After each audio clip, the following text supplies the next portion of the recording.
All right, so this is the posterior leg, the posterior compartment of the leg. So the first muscle that we have here, I'm actually going to take it off the block.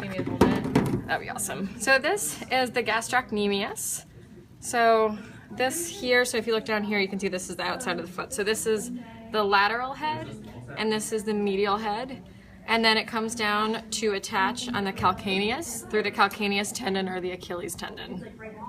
Then if you reflect it, you can see the soleus. So that's this huge calf muscle here.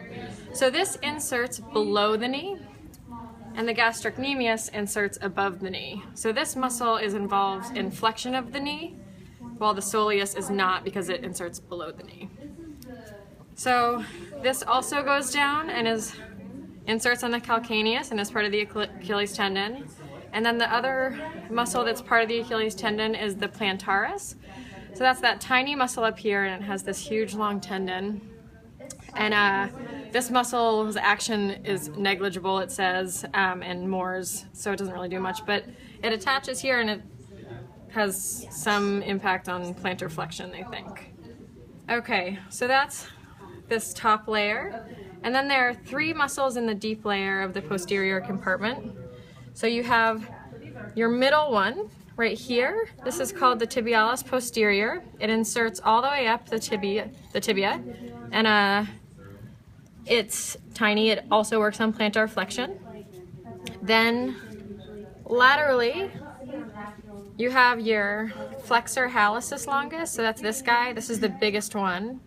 And this comes down, passes behind the medial malleolus, and then crosses over to attach to the big toe. So if you look at this tendon, you can see it down here. So there's this cross of tendons, and it's this one where it starts out laterally and then comes through over to the big toe. So if you pull it, you can see the big toe move, but that's fine. Then medially, you have your flexor digitorum longus. So that one comes down here. The tendon also passes behind the medial malleolus, and this is the bigger one. So this crosses over from being medial to going lateral, and you can see that it kind of fans out so that it attaches to all of the digits on the toe. Okay, so now we're gonna figure out this mess here. We're gonna do some nerves, arteries, and veins. Okay, you don't mind holding? So first we'll start with the nerves. This is the sciatic nerve here. This is gonna branch into the common fibular, which has a superficial branch going to the lateral compartment, and then a deep branch going to the anterior compartment, right there. Then it's also going to branch into the tibial nerve, and that just runs down the entire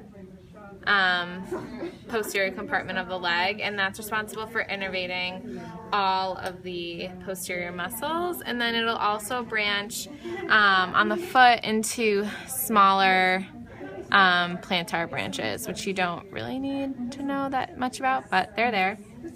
And then for the arteries and veins, it's kind of messy.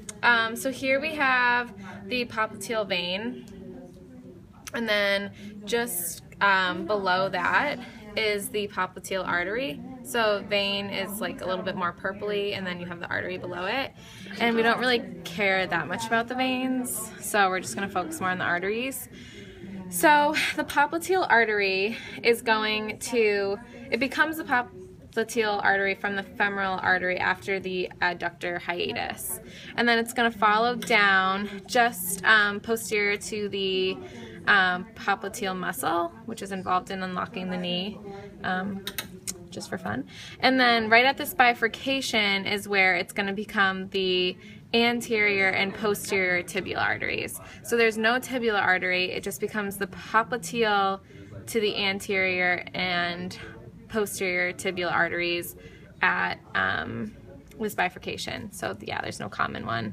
So then the posterior tibial is just going to follow down like this, and then the posterior also branches into the fibular artery just kind of below the bifurcation, and that's just going to follow and kind of dive towards the fibula laterally. And that's it. All right, so this leg, do you want to come over? We can actually just. All right, so this leg we have the anterior and lateral compartments. First here we have the tibialis anterior.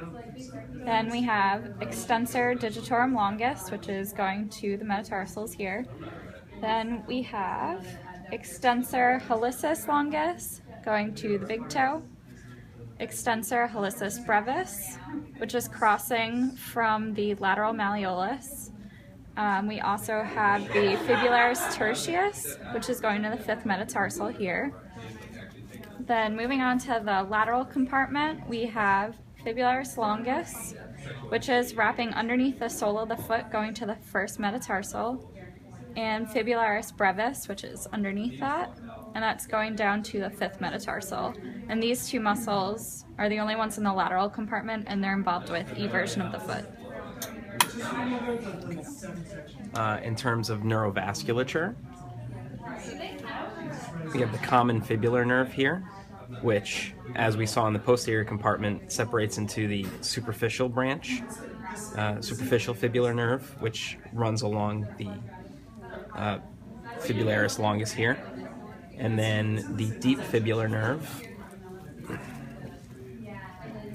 which you can see extends down this way and then follows along the anterior compartment, innervating the anterior muscles. And then also in the anterior compartment, we have the anterior tibial artery, which we also saw the bifurcation in the posterior compartment, and that runs all the way along the leg and becomes the dorsalis pedis artery in the foot. And on this side, we also have the great saphenous vein running along the medial side of the leg. That's it.